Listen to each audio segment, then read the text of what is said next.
2020 को reserve Bank of India ने अपनी मॉनेटरी पॉलिसी मीटिंग के अंदर अनाउंसमेंट किया था कि वो केवी कामत की अध्यक्षता में एक एक्सपर्ट कमेटी का गठन करेगी। वो कमेटी पूरे भी जितने हमारे देश के सेक्टर हैं, कौन कौन से सेक्टर सबसे ज्यादा फाइनेंशियली स्ट्रेस हुए हैं पेंडेमिक के दौरान, उनकी पहचान करेगी। वो जल्दी ही committee Reserve Bank of India को सौंपेगी और रिजर्व बैंक ऑफ इंडिया उस कमेटी के द्वारा जो जो सेक्टर रिकमेंड किए जाएंगे उनको आगे फर्दर 31 मार्च 2022 तक मोरेटोरियम एक्सटेंड करेगी, साथ में उनका लोन रिस्ट्रक्चर करेगी। 7 सितंबर 2020 को केवी कामत कमेटी ने अपनी जो रिपोर्ट है रिजर्व बैंक ऑफ इंडिया को सौंप दी है, जिसके अंदर लगभग 26 हमारे देश के जो बड़े बड़े सेक्टर हैं लोन रिस्ट्रक्चर और आगे 2 साल के मोरेटोरियम को एक्सटेंशन के लिए रिकमेंड किया गया है। इसके बाद बहुत सारे लोगों के कमेंट आ रहे हैं, क्या personal loan, education loan, home loan या जितने भी रिटेल लोन है, क्या ये जो रिकमेंडेशन दी गई है 26 सेक्टर के अंदर, क्या इसके अंदर ये एप्लीकेबल है, या फिर जो कर्मचारी इन सेक्टर में काम कर रहे हैं क्या वो मोरेटोरियम का इसमें बेनिफिट उठा सकते हैं, या फिर जो निर्मला सीतारमण जी ने पीछे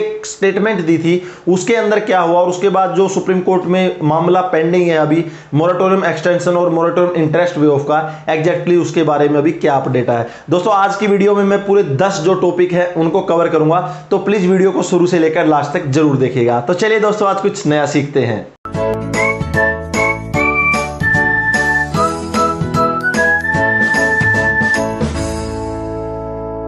रिजर्व बैंक ऑफ इंडिया को 7 सितंबर 2020 यानी कल उनको रिकमेंड यानी पूरी सौंप दी है और रिजर्व बैंक ऑफ इंडिया ने इसको ब्रॉडली रूप से एक्सेप्टेड किया है, जिसके अंदर केवी कामत रिपोर्ट में 26 हमारे देश के जो बड़े सेक्टर हैं उनके लिए रिकमेंडेशन किया गया है कि वो आगे 31 मार्च 2022 तक मोरेटोरियम ले सकते हैं या अपना लोन रिस्ट्रक्चर करवा सकते हैं। लेकिन इसमें भी एक बात लगाई गई है कि जिन कंपनियों से उन्होंने लोन ले रखा है यानी जिन सेक्टरों को ये रिकमेंड किया गया है उनके जो बैंक है वो अपने हिसाब से लोन रिस्ट्रक्चर करेंगे। लेकिन ये मेंशन कर दिया कि ये 26 सेक्टर हैं एलिजिबल हैं 2 साल के लिए आगे मोरेटोरियम और लोन रिस्ट्रक्चर के लिए। उसके बाद बहुत सारे लोग कमेंट कर रहे थे कि जो कर्मचारी इन सेक्टर में काम करे, जैसे अगर किसी इंप्लॉय ने अगर पर्सनल लोन ले रखा है और वो जो 26 सेक्टर अभी प्रोवाइड किए गए हैं जिनकी लिस्ट दी गई है, अगर उन 26 सेक्टर के अंदर वो बंदा काम करता है, बोरोवर्स काम करता है, तो क्या वो इस रिजोल्यूशन फ्रेमवर्क की जो पॉलिसी है उसका बेनिफिट उठा सकता है। मैं दोस्तों इधर आपके डाउट क्लियर कर दूं कि अगर कोई भी कर्मचारी अगर इन सेक्टर के अंदर काम करता है तो वो इसके लिए एलिजिबल नहीं है।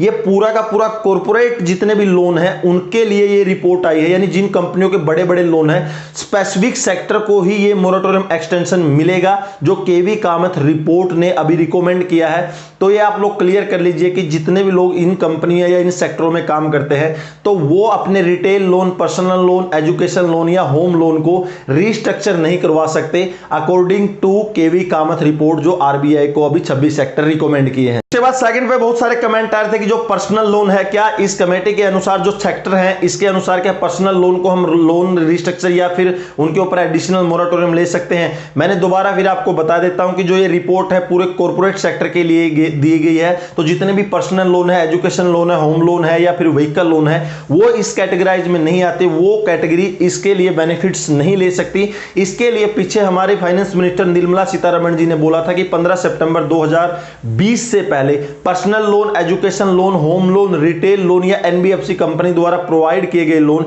रिजर्व बैंक ऑफ इंडिया अलग से उनके लिए गाइडलाइन दे कि वो कैसे मोरेटोरियम ले सकता है, मोरेटोरियम के लिए एलिजिबिलिटी क्या होगी, और अगर वो बैंकों से मोरेटोरियम लेते हैं तो बोरोवर्स को बैंक के अंदर क्या क्या सपोर्टिव डॉक्यूमेंट प्रोवाइड करने पड़ेंगे। तो 15 सितंबर तक का बैंकों को भी हमारे फाइनेंस मिनिस्टर ने टाइम दिया है कि वो अपनी गाइडलाइन जल्दी से जल्दी लोगों को प्रोवाइड करे, ताकि जितने भी एडिशनल चार्जेस हैं या फिर जो इनके सिविल स्कोर है उनके ऊपर कोई इफेक्ट ना पड़े। तो जितने भी पर्सनल लोन है, होम लोन है, जितने भी रिटेल लोन है दोस्तों वो इस कॉर्पोरेट सेक्टर की जो कैटेगरी है, ये जो 26 सेक्टर प्रोवाइड किए गए हैं इनके अंदर नहीं आता है। प्लीज आप मिसलीडिंग मत होइए। बहुत सारे यूट्यूबर्स बोल रहे हैं कि अगर कोई कर्मचारी इनके अंदर काम करता है तो वो एलिजिबल है, बिल्कुल भी नहीं है, वो कॉर्पोरेट सेक्टर का है। ये हमारा रिटेल लोन है, इसके लिए 15 सितंबर से पहले गाइडलाइंस आ सकती है। कमेंट आ रहे थे कि जो सुप्रीम कोर्ट में केस गए हुए हैं एक्चुअली उनका क्या हुआ, आपको पहले ही बता दूं कि लगभग 15 जो केस है अभी सुप्रीम कोर्ट में पेंडिंग है, जिनमें से 12 केस सुप्रीम कोर्ट में है और जो 3 केस हैं दिल्ली हाई कोर्ट में पेंडिंग है मोरेटोरियम एक्सटेंशन से रिलेटेड।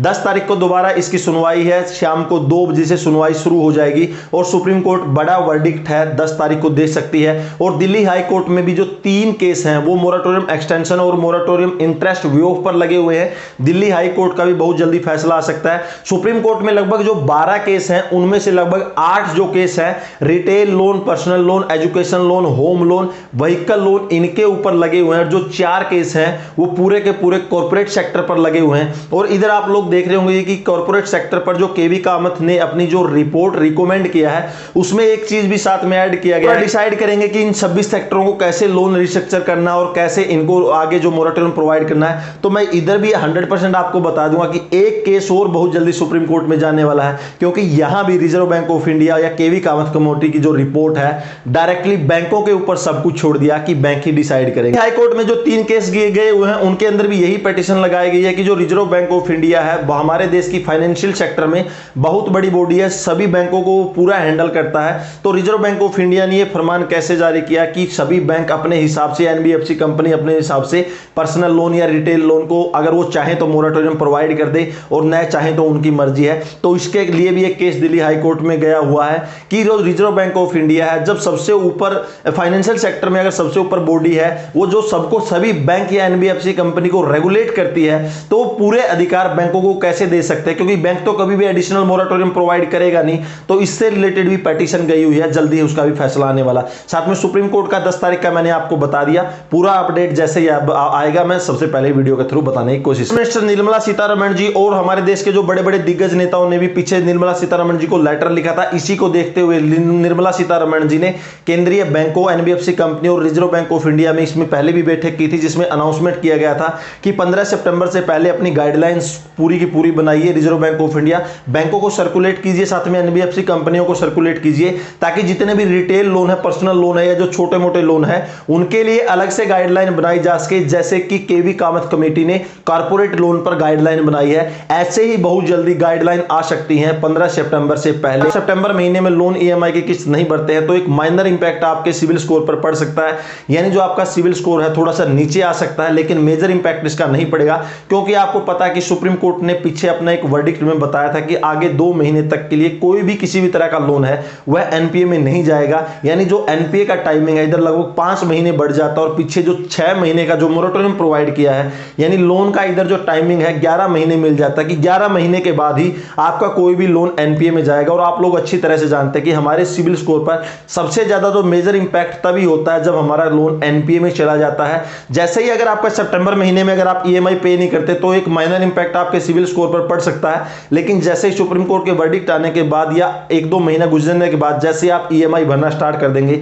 आपका सिविल स्कोर वापस से रिकवर हो जाएगा और जिस कंडीशन में आपका सिविल स्कोर पहले था सेम कंडीशन में वैसे ही आपका सिविल स्कोर आ जाएगा। सारे जो लोन रिकवरी एजेंट है परेशान कर रहे हैं, हरास कर रहे हैं, जो उनकी प्राइवेसी है उनको पब्लिकली कर रहे हैं, बहुत ज्यादा गाली गलौज हो रहा है। तो इससे रिलेटेड भी सुप्रीम कोर्ट का इंटरिम ऑर्डर आया था कि कोई भी बैंक, एनबीएफसी कंपनी आगे 2 महीने तक यानी सितंबर और अक्टूबर महीने में कोई भी लीगल एक्शन बोरोवर्स के खिलाफ नहीं ले सकती, चाहे वो लोन भरे या न भरे। कोई भी एनबीएफसी कंपनी इस तरह का दुर्व्यवहार नहीं कर सकती। अगर कोई एनबीएफसी कंपनी या सेंट्रल बैंक आपकी प्राइवेसी के साथ खेलता है या फिर आपके साथ मिसबिहेव करता है या फिर आपको लीगल एक्शन की धमकी देता है, तो सुप्रीम कोर्ट ने क्लियर मेंशन किया था कि सुप्रीम कोर्ट बोरोवर्स के साथ में है। अगर इस तरह की कोई भी प्रॉब्लम आती है तो जितने भी बोरोवर्स हैं आपके नियरेस्ट पुलिस स्टेशन में एफआईआर करवा सकते हैं या कोई लीगल बॉडी है उसको कंप्लेन कर सकते हैं, अपनी डिस्ट्रिक्ट अथॉरिटी को कंप्लेन कर सकते हैं। लेकिन कोई भी एनबीएफसी कंपनी या सेंट्रल बैंक आगे 2 महीने तक कोई भी लीगल एक्शन यानी कोर्सिव एक्शन नहीं ले सकते। प्लीज आप लोगों से रिक्वेस्ट है कि जितने भी फेक न्यूज है उनसे बच के रहिएगा। जितने भी ये 26 सेक्टर